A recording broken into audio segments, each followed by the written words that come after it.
Welcome to the discussion. My guest is Otto Berkus, the Chief Technology Officer for CA Technologies. Otto, welcome to the discussion. Hey, thank you very much. Before we get started, let me set some context for our discussion today. The growth and acceptance of Agile or DevOps or whatever we're going to call it today, really around developing software and tools across agencies is both surprising and welcome. Bloomberg Government found in 2017 that spending across Agile services increased to $368 million in fiscal 2016. That's up from $242 million in 2015. And that's across the 40 biggest acquisition vehicles in government. And as we've seen within agencies, whether Transportation Security Administration or the FDA, the use of Agile is growing. At TSA, for example, they've discussed plans to transfer more than 70 applications into what they call a modern architecture through the use of Agile. Over at the FDA, they're going actually one step further. They've been using Agile, and now they're actually moving into what they're calling a microservices architecture. Now, within a microservices architecture, this is where organizations can build apps that are independently deployable, easy to replace, oftentimes organized around specific capabilities, and can be implemented using APIs, application programming languages, and other automated processes. All these efforts are helping the agencies meet the goals of the Trump administration's IT modernization initiative. But at the same time, as we'll find out, there's plenty of work to be done. One big challenge is this one-off approach that we're seeing within agencies around contracting. They're each going to do their own thing versus going to a one centralized vehicle where they're going to get different types of efforts from vendors. So how can agencies find more success and more quickly using Agile and DevOps? Well, again, that's where our guest, Otto Berkus, is the Chief Technology Officer for CA Technologies. Let's start at the beginning. There's a lot of talk about the need to modernize.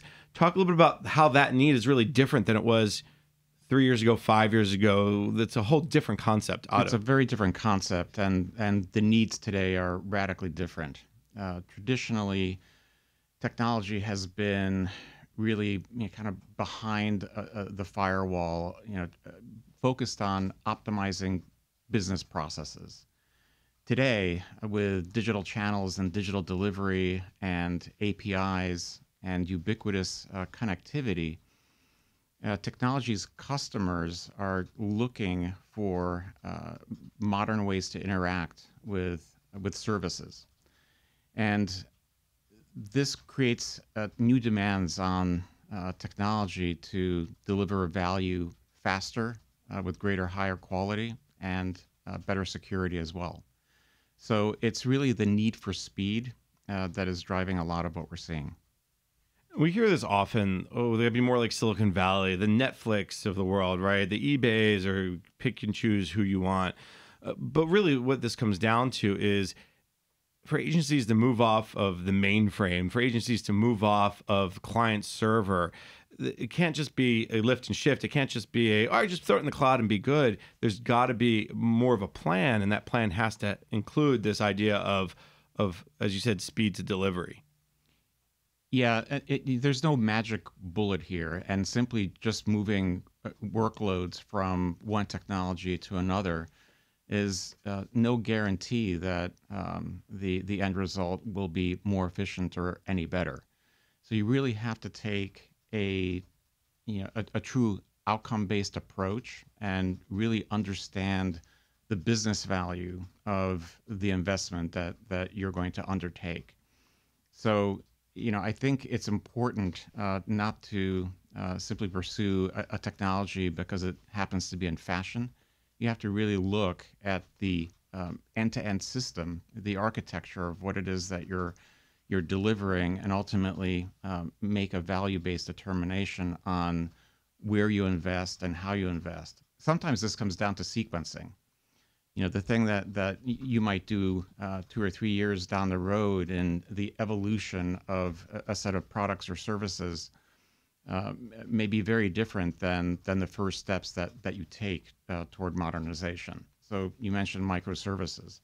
Sounds like nirvana, modular system where you can, plug and play with different components, and the different pieces are insulated from each other, so you have a less fragile architecture. That's great.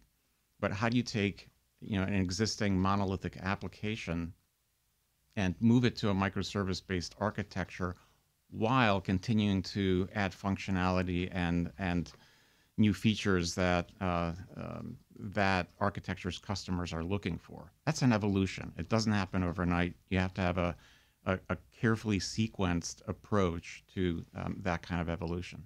And what you're really talking about here is this concept of agile, DevOps, whatever we're going to call it, where it's the old analogy of changing the tire as the car is driving down 60 miles an hour. You have to know what you're going to do, when you're going to do it, and then do it, and then do the next thing. Talk a little bit about that agile methodology and how it's, as I mentioned in the beginning, it's catching on. Agencies get it.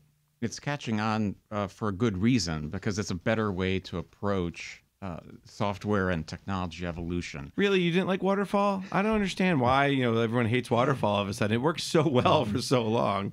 It does work for some things, but it does not work for high velocity software development. And the great thing about Agile is that it gives you a mechanism to decompose a problem into bite-sized chunks. It ensures that you're constantly delivering new chunks of value, new pieces of value to customers at high velocity. And I've used the word customers a few times now. Agile is heavily customer centric. It delivers something, measures the impact on the customer, to the customer, measures whether it has delivered the right value, takes that data and turns it into a feedback loop that delivers constant ongoing improvement. One of the examples in the book that I wrote about digital transformation actually calls out the impact with some case studies. For example, Williams-Sonoma, which moved to agile methodologies, went from one major release a year with a couple of minor updates to a cadence of releases every 3 weeks, which suits its business and its business model. Which it's an astonishing increase in how much value the company could deliver to its customers in a period of time.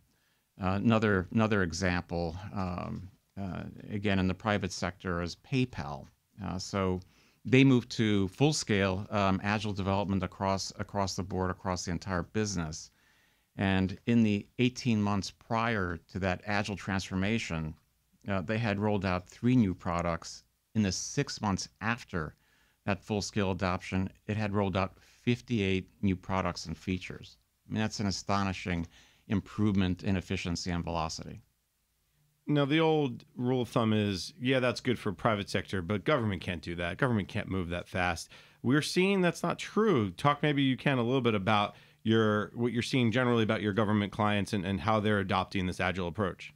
Software is software, technology is technology. I said there's no silver bullet here, and the challenges and opportunities that agencies and the public sector faces are 100% analogous to the private sector. There's a need for greater speed, greater velocity, greater customer focus, creating a feedback loop, greater efficiencies.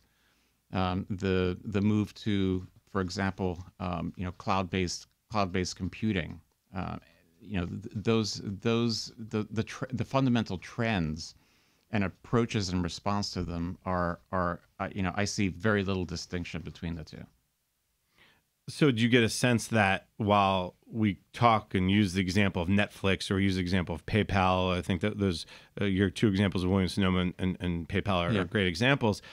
Do you see that agencies can move that quickly? Is there's that risk-averse cultural change that has to happen too when we talk about not just moving off mainframes or moving off client server, but it's also, can we do it and can we do it this way? Do you get a sense that culture change is happening?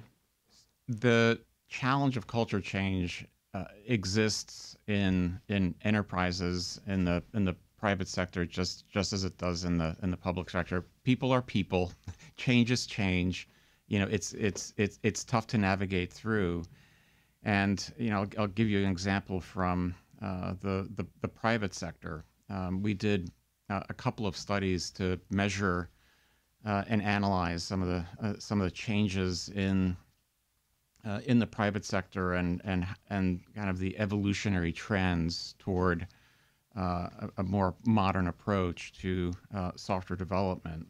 2 studies are Masters of the Software Factory and Voice of the Worker. Just as one little example, only 18% of folks in enterprises strongly agree that their software development processes are documented and well understood. And guess what? The first step to improving what you have is actually understanding what you have. And step one is to say, we're not going to fear change. We're going to take a hard look and do an assessment of what we have, whether it's good, bad, or ugly, and use that data to fuel and making some changes with what we do and how we do it. I think you'd probably find that same percentage in the government as who do we really know what we have. I think one of the big things that we've seen through the Federal IT Acquisition Reform Act, FTARA, and now through the Modernizing Government Technology Act is this really oversight by Congress on, okay, you have to know where you're starting. If you want to modernize, if you want to make these changes, start with a software inventory. And that sometimes agencies go, okay, how do we do that? Do you find that when you go talk to clients, when you talk to your federal clients, do they know where they're starting from? Generally speaking, every agency is different. I get that. It's a little bit, frankly, mixed. And part of the challenge is that, some of the processes and technologies that are in place have, been around so long that no one's kind of asked the question, is this still important? Why are we still doing it this way? So I think, I think there's varying degrees of maturity in that self-assessment. The good news at the highest level is that there is now clear understanding that 75% of the $80 billion spent on IT by the federal government goes toward maintaining legacy systems. So there is broad recognition that we're not spending the dollars as many dollars as we can and should be on new value creating activities. But the question now, and the good news is that the U.S. House of Representatives Will Hurd and Robin Kelly led bipartisan effort that led to the IT modernization legislation known as the MGT Act. So there's been recognition of the problem. There's been a real response to the problem in terms of legislation. The question now is how to take that and turn that into a vehicle to refresh technology writ large. And step one is inventory. Step two is to choose carefully those things that you're going to change in a sequenced way. I was going to ask you about what are some recommendations you have. So you kind of beat me to it, but at the same time, talk a little bit about when you look at the MGT Act, when you look at the opportunities that is for agencies. We're talking about a bunch of small projects, there's one or two big projects that could have a big impact. How do you see the MGT Act really making an impact on agencies? I think frankly, it's going to be a combination. I think there's going to be some low-hanging fruit where you can have some small projects that have real near-term impact. There are going to be some projects that are going to be multi-year efforts that will require multi-year focus and multi-year investment. Those ones, tend to be a little bit more challenging, frankly, because you have to stick with them. So I think there's going to be a mix of both. The pillars that I think are important to really keep at the top of everyone's minds is the need to move to more agile approaches. So agile and DevOps and breaking down silos and increasing customer focus. The need for greater automation. Again, going back to the number of dollars spent on simple maintenance of legacy systems. How much of what's currently being done could be automated and made much more efficient through modern automation practices. And obviously, trust and security, are foundational. The challenges around security will only increase over time, not decrease.